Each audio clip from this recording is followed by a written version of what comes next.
Welcome back, ladies and gentlemen, to the MC Ettlingen facility here in Germany. Beautiful sunny day. It's hot enough on the track, ladies and gentlemen. It's hot enough in the air. The intensity is about to crank up past 11. Because now we're into the Superpole session. Basically, after all the qualifying sessions are sorted out and the dust had settled, it was Simon Kurzbuch who took the top qualifier position, which means he is now a lock for the final on Saturday. So he's through, and he has already given himself one of the best possible shots at glory. What this now does is take the next four, second through fifth overall, after the qualifying sessions, and give them another shot at going into the main final. So effectively, this is sudden death for a second through fifth. Some of the guys who did not make the cut, including Bruno Coelho, Oliver Mack, some seriously fast guys at the top end of town, including Roman de Hont also in there, Alberto Pico. These are all guys we told you to watch out for, who will be in the top 10 and beyond, who will still get into the semi-finals and some of the higher finals, but will still have that extra round or two to get through to survive in order to make it to the very conclusion. But here are your men who will be going to be contesting this first ever Superpole session here at the EFRA 1/8 IC Euros live, our coverage on RC Racing TV, presented by HB Europe, D'Agostini Model Space and EFRA. So here we go then. Some incredibly strong names in this lineup, including Robert Pietsch, Gilles Groschkamp, Dario Balestri and Lars Hoppe, an unbelievably talented four drivers there, including European champions aplenty, Pietsch a two-time European champion, and Balestri, the reigning champion of this event. Now, the format for Superpole is fairly simple. Each driver, as you see the first of the guys move out onto the track now, each driver will get 3 minutes of warm-up. It'll be just them on the track, no one else, just them on the track, alone. And they will have 6 laps. After a 3-minute warm-up, they will get 6 laps to nail the very fastest. And the very fastest lap out of those 6 will go forward. Whoever has the fastest lap overall at the end of Superpole gets that second qualifying slot for the main final. The rest down into the semi-finals and beyond. So this is effectively sudden death, ladies and gentlemen. This is one-shot qualifying, one and done. You get 6 shots at glory, and that's it. And for these guys with an incredible pedigree and an incredible talent between them and trophies in the cabinet, this is going to be a fierce battle, an absolutely frenzied battle. So strap in and enjoy this one, ladies and gentlemen. This is going to be white-hot intensity, and we'll bring you all the action on RC Racing TV. I'm Adam Johnson, along with Frank McKinney, Paul Bateman, and the team up here, giving you all the coverage from a sunny Ettlingen facility and a great track. And that's also to bear in mind as well, the bumps in turn 1, the slow EFRA hairpin here at turn 4, the double apex left, the long back straight, the HP carousel and the D'Agostini D. There's the finish line there. That's where they'll complete their laps and that's where they'll start the new ones. As the warm-up continues, we've finally got a timing and scoring monitor or tower at the far end of the track, just opposite that corner there, just beyond her. He's back in the pit lane, coming through. Any last minute changes? If you're not happy with the car now, speak now or forever hold your peace. And there is the last tweak done, and we're out and away.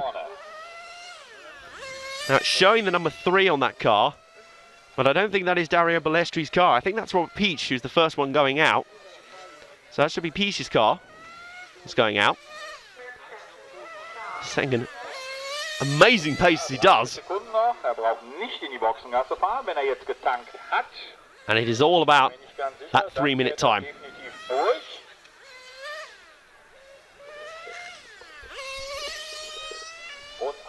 Flying down the back straight, upwards of 60 miles an hour by the time they hit the speed trap at the end of the straight. There's the finish line, here we go. The warm-up is on. The warm-up is nearly over. He will likely time this so he goes straight into his laps. There you go, there's the klaxon. And we're underway. He'll come round to start his first lap. Now, there we go. He is underway. And away we go for Robert Pietsch, the first of the 4, into Superpole here at the EFRA 1/8 IC Euros. First lap in the books. Should be the first lap in the books. It's Lars Hoppe going out first, my apologies. And it's Lars Hoppe logging the first lap, a 13.35. Does he improve that lap? A 13.344. Who says there's anything boring about single car qualifying? The nerves are jangling up here. And the nerves, everyone on tenterhooks in the spectator areas and in the garage. A 13.213 now. Lars steadily improving. He's getting better all the time. Will it be enough? I have a feeling he's going to have to sneak a sub 13-second lap in to be in contention here. But he's giving it everything he's got. Hearing him strain the engine on that ARC car. The nitromethane engine coming across now. That'll be his 5th lap completed. He's got one more lap to improve on a 13.213. What can Hoppe do? This is the benchmark. This is what everyone else will be trying to beat. He comes across the line. And it looks like he does not improve. Unless he's got one more lap to do now. He has. That's it. That's his lap in the books. There it is, on the timing and scoring monitor at the far end. Best lap, a 13.213. And that is the benchmark everyone else will be gunning for. As the next car in line lines up now. That I definitely recognise as Dario Balestri's car. There it is. Oh, that makes sense. They're still running the number stickers that they did from the qualifying heat, so that's why I got a little bit confused initially with the car coming out. Balestri's car ready in the lane, ready to go. They're going in reverse order here, so it'll be Hoppe, Balestri, Groskamp and Pietsch who head out. So Hoppe, your first contender with a 13.213. And now Balestri starts his warm-up.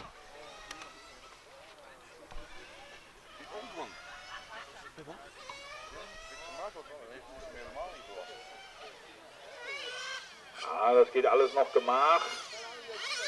Da wird der Motor noch warm gefahren, ganz in Ruhe. Leave it. Oder mal durch die Wiese gefahren.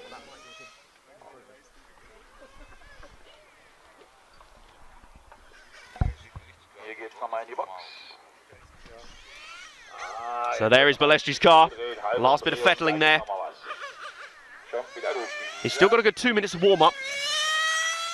And the car is putting out a lot of smoke, burning a lot of oil off in that nitromethane mix, which is the fuel these cars run.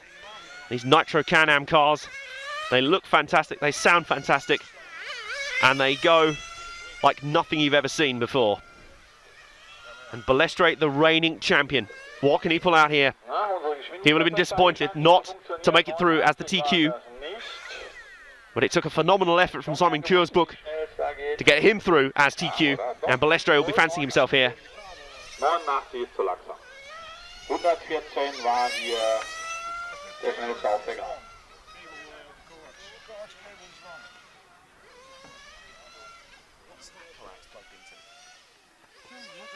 Ja, hier am Eingang ins Infield nach der Boxengasse, da ist die Kurve nicht so ganz gut getroffen. Ja, das scheint gut zu sein. Da wird aber reingefahren. 105, also das sieht schon ganz gut aus. Da geht noch ein bisschen was.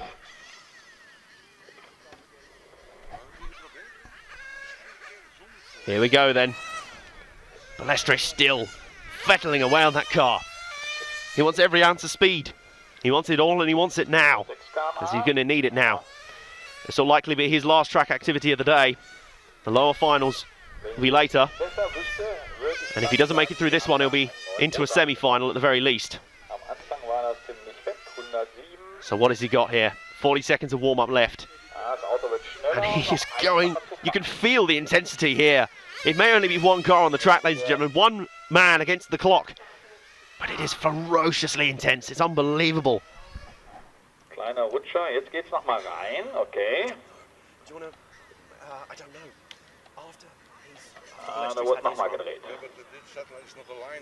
Klein bisschen nachgetankt. Yeah.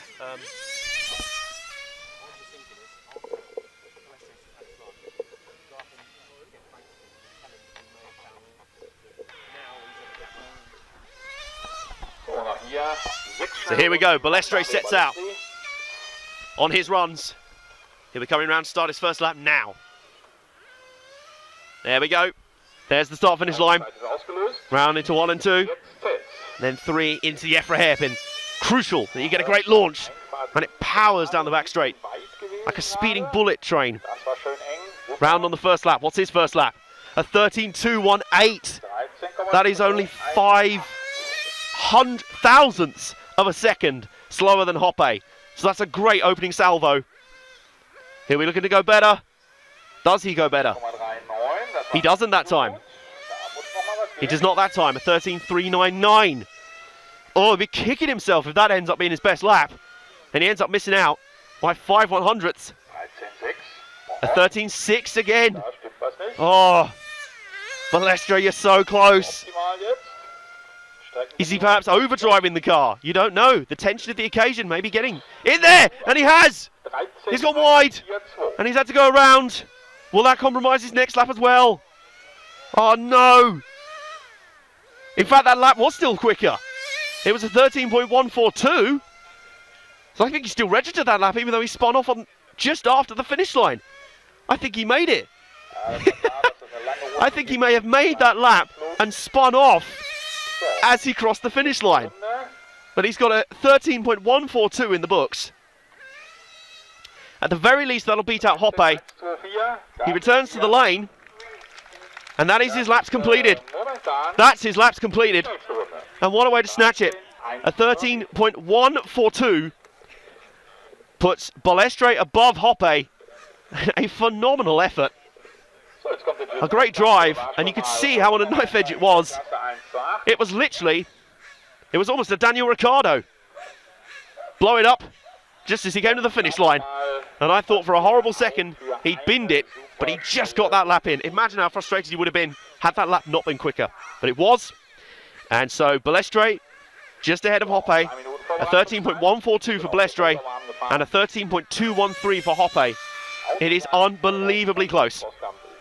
And now on the track comes Jiles Groskamp, the 2013 European champion, and a man everyone has got their eyes on. One of the outright favourites for this event. He would have been so disappointed to have been beaten down into third in the end in the overall classification. It was a nail-biter between him and Simon Kurzbuch. And Groskamp actually lodged 2 24-lap runs, but they were countered by the fact his other 3 were weaker than Kurzbuch's 4 23-lap runs. So Kurzbuch was more consistent, and that's what got him through as top qualifier. Groskamp, in a couple of those sessions, was faster, but it is Kurzbuch in his top qualifier, watching from the pits as Groskamp goes out there attempting to join him, coming through Superpole. And we've already had some unbelievable tension. And Groskamp coming back in. Any more adjustments to the car? There's a plain white shell on that car. More fettling. Some adjusting at the rear end. I think that's an adjustment to the fuel flow rate. That's one of the main things they can adjust here. They have even less control over the car when it's out there in Superpole. They are supplied with control tyres just for Superpole. So there is absolutely no way they won't have any rubber build-up. They are fresh tyres supplied by EFRA for the Superpole round. That is how controlled this session is. This is all about driver and machine and how quickly they can dispatch lap record pace. As I say, we have seen sub 13-second laps of this MC Echlingen facility. Whether Groskamp will be able to do that remains to be seen, but if he does, he beats out Balestri and Hoppe, and it'll be up to Robert Pietsch to be the last man standing. As they come round, we've got just under a minute before Groskamp's laps start. And the action areas to watch the whole track, to be honest. There's the finish line as we saw with Balestri there. Here's the pit straight into turn 1 with that bump. Turn 2, a tight hairpin. 3, the EFRA hairpin. 4. Don't get too close to the apexes on the double apex left. Then the HP carousel, you slide it in. Then the D'Agostini D. You almost back it in under brakes. Groskamp visits the pits for one more time. He's got time to do that. 30 seconds to go. He'll probably leave the lane and then come round and start his laps from there. So here we go. The crowd have gathered. A capacity crowd have gathered here for Superpole. A huge crowd gathering on the banks there. You can just see him there. The audience really filling in here. You can cut the atmosphere with a knife out there. And Groskamp will start his lap. Next time he comes round, he just beat the klaxon. So he comes round and he will start his first lap, this time by now. He is underway. So Jiles Groskamp, the 2013 European champion, a man who was on the verge of qualifying as top qualifier, was knocked down into 3rd after a poor final heat. What can he do? His first salvo, a 13.320. That puts him behind both of the men who have just run. But there's surely more to come from Groskamp. And it feels to me, 13.212. That is 1,000th of a second quicker than Lars Hoppe. These are the margins we're talking about, ladies and gentlemen. So by 1,000th of a second, Groskamp is down second. But he'll be looking for better. Can he do better? A 13.3, but he goes off. He's off at the final corner and he's flipped. Oh, has he thrown it away? You've got to be kidding me. Well, this lap's a wash, but he should still have 2 after this one. So if he can get that thing back up to speed and there's no lasting damage from that crash, then he still has a chance. As it stands, he's beaten Lars Hoppe into 3rd by 1,000th of a second.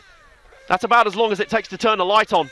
In fact, I think turning a light on is pedestrian in comparison. So here comes Groskamp. Can he beat Balestri's time? He's going to have 2 more laps to do it. A 13.312, that's still not good enough. This will be it. 1 more shot. Otherwise, Groskamp's going into the semi-finals at the very least. If he wants to become European champion again, it was all on the final lap. And it wasn't there. A 13.495. And that is it. That is it. It's all over. It is all over for Groskamp. Not enough in the end. Oh. Well, that is 2 of the biggest guns we've got out here this weekend who have made mistakes in their qualifying runs here in Superpole.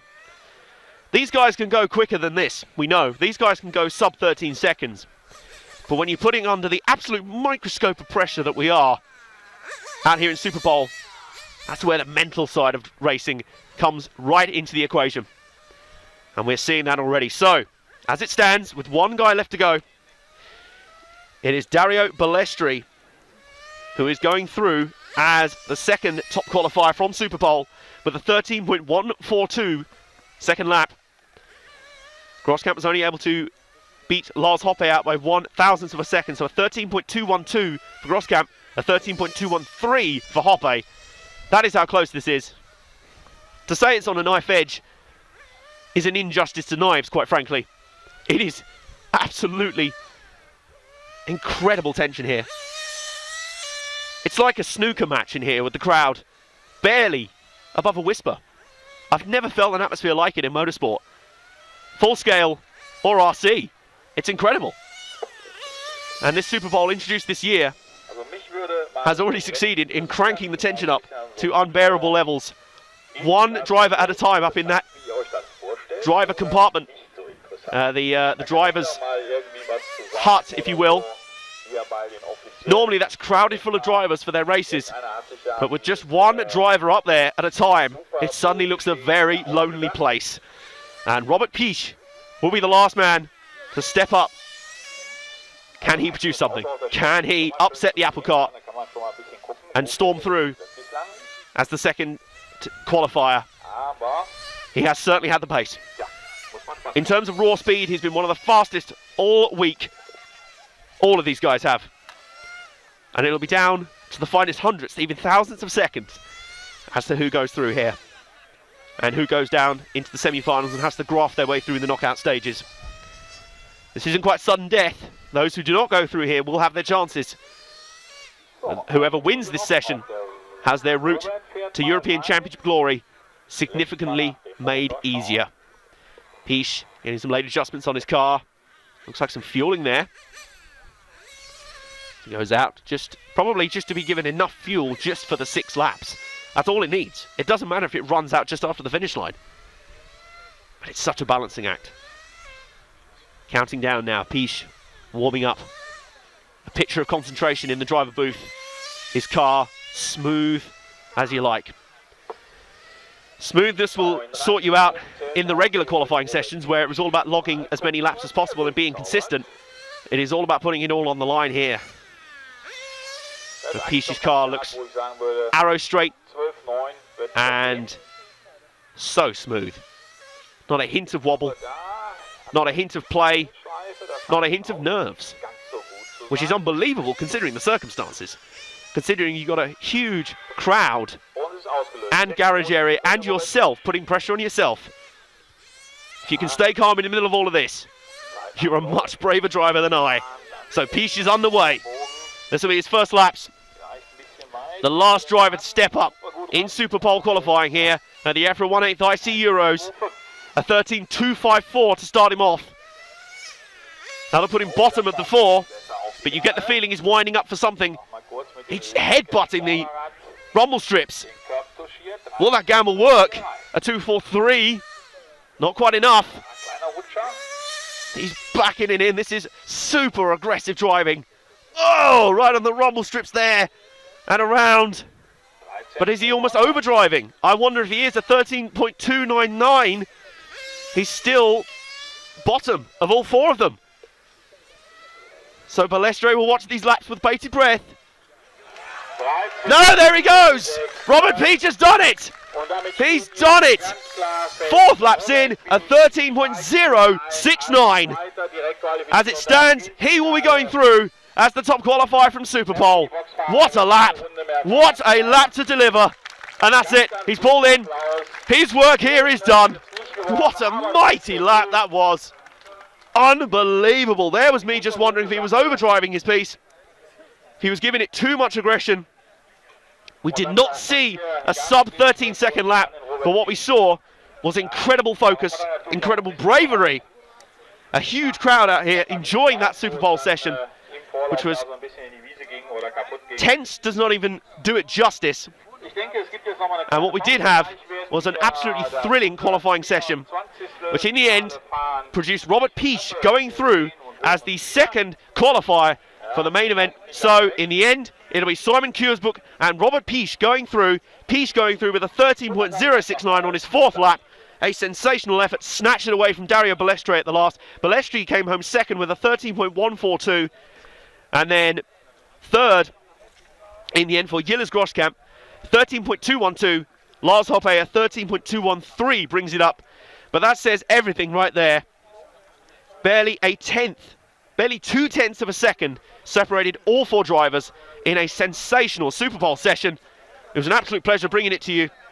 I've been Adam Johnson, along with Frank McKinney and Paul Bateman and the RC Racing TV. Our coverage presented by HB Europe, the Agostini Model Space and EFRA. That is the end of a thrilling Superpole session. We'll be back as we start running through the finals.